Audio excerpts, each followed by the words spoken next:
So you please vote for me. My best performing tweet of this, and I'm not a great tweeter. My best performing tweet was one where I said, if you elect me president, you will not have to think about me 2 weeks at a time. Because I will be working on Iran, I will be working on North Korea, and you can tend to your family and tend to your business. And that, I feel the same way. You know, I think that this reality TV show that we're consumed by 24 hours a day, 7 days a week, is exhausting the American people. And we don't need a president that's constantly doing this. We need a president who will let us live our lives.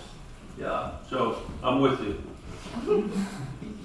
Yes. Oh, I'm sorry. You had a question. No. Yes, Senator. Listen to CNN today. And President Trump, we have to say he's president because he is, he has gotten his hate so construed out to the voters. I had a friend call me the other day and said, you Democrats all hate Trump. He's just a big bully, but it's all hate from you. How do we talk to our friends to get them to open up, because they need to be voting for somebody who's not diminishing them and the country? So great point. I wish all of America could have listened to that end of that, because the job here, first of all, as a very practical matter, galvanizing the Democratic base is not enough to win this election. In order to win this election, we need to win the Democrats, and we need to win some of the 9 million people who voted twice for Barack Obama and once for Donald Trump. I know it's difficult to imagine that there are such people, but there are 9 million such people in America. And one of the things, you know, I always say when it's somebody who says we wanted to blow the place up is the stuff I said a few minutes ago, but to remind people that our kids and our grandkids are depending on us to do something more than that, to do something better than that. And I think that is one way of unifying us. The other thing is, I think Donald Trump really has contempt for the American people, and I think he has contempt for the people who voted for him. You know, you look at what's happened to farmers in this country with Donald Trump. Bankruptcies are up 23% this year. Farm income is down 18% this year. Exports of agricultural products are down $4.6 billion this year.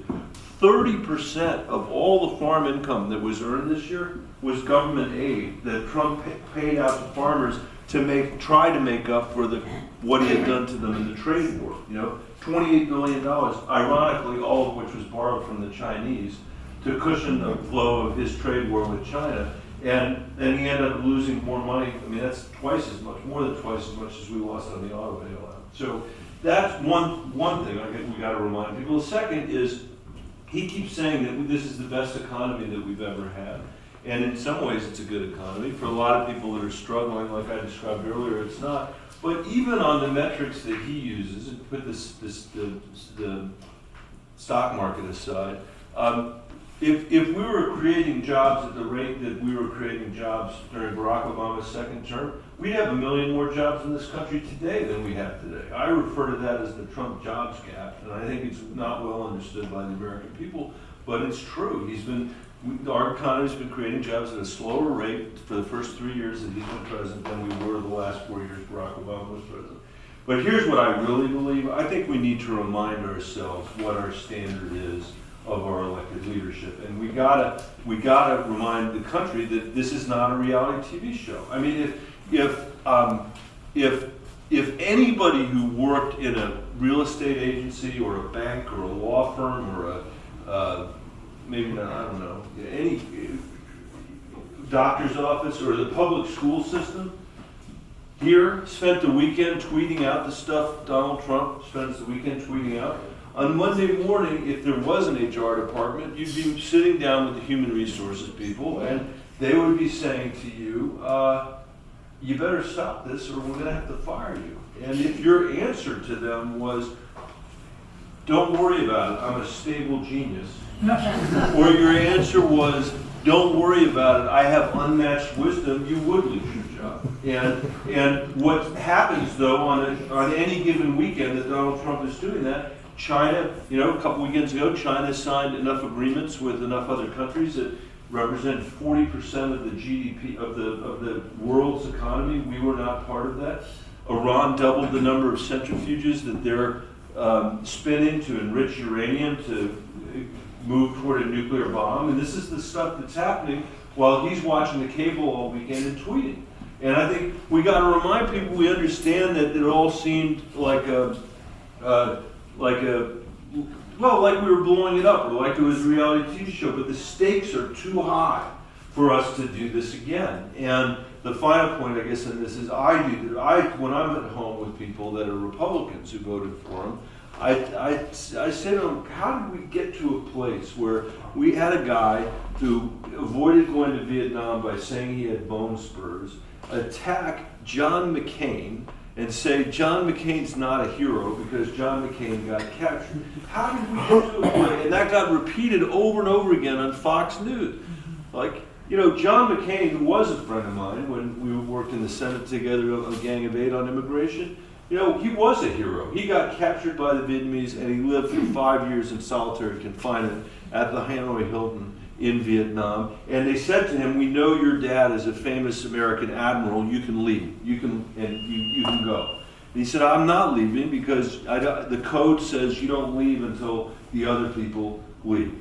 And he's a hero. And yet he became the butt of Donald Trump's jokes, and somehow we allowed that to happen. And I say to my friends back home that are Republicans, you know, we'd wash our kids' mouth out with soap if they said that stuff about John McCain. And then somebody always says, we don't do that anymore, Michael.